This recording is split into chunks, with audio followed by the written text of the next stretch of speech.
I used to get into relationships because everyone else was. Because somehow I thought that's what I was supposed to do. And I wouldn't really question so much about the why. I would just find myself falling into one relationship after another. And I would go through, meet similar patterns and processes and challenges, and then pop out the other end. And then start again. But having met the same or very similar patterns, processes, again and again, it brought me to realize, what is this thing called relationship? What is it really serving? What is the function of relationship? Now, of course, this can be answered on many levels. There's the friendship function and companionship.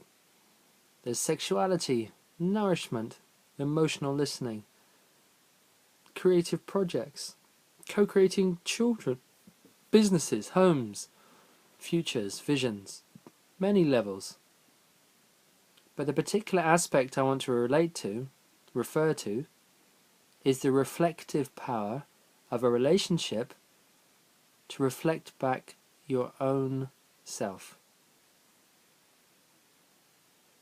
So what you see in the other is often a projection of yourself. Sometimes we love it when we look in the mirror. We see our love reflected back, or our joy reflected back, but find it a little bit more uncomfortable when it's our shadow, our pain, our embarrassment, our guilt, our deviousness reflected back. We can't believe that belongs to us, so we point the finger and blame the other, get upset with the other, push the other away, or even leave the relationship, fleeing from this reflection. But again, in the next encounter, you will probably meet the same thing you were fleeing from.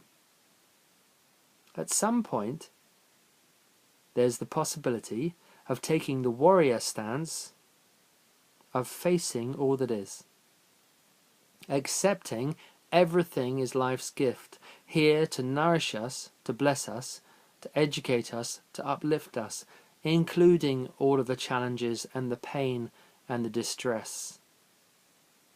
But taking responsibility for engaging with this shadow, looking at where this comes from inside of me, taking ownership, pulling power back, and listening to the wound, listening to the voice underneath the need of the wound that we have inside of us. So relationship has this healing function or possibility of showing us back ourselves. As we become more conscious of this dynamic, we can take more and more responsibility for everything that shows up. Our responses are our own, triggered, catalyzed perhaps by the other, who really is our soul friend in disguise sometimes, but nonetheless showing us back what lives inside of us. As we can relax and be with all things on the inside, what you'll notice is that all the judgment falls away on the outside. The need to change the other, to fix the other, to heal the other, to manipulate or dominate the other in some way, to modify them, all of that disappears as we come deeply into self-acceptance, into self-love and self-presence, in which everything is allowed, everything has a place. So in this way, relationship can be incredibly healing space of two people walking the path together, nourishing, nurturing, reflecting consciously, and healing these inner wounds, these shadow spaces, so we can both get to that place of more freedom, authentic freedom, deeper joy, and honest communication, which arises from presence, not from the pain body.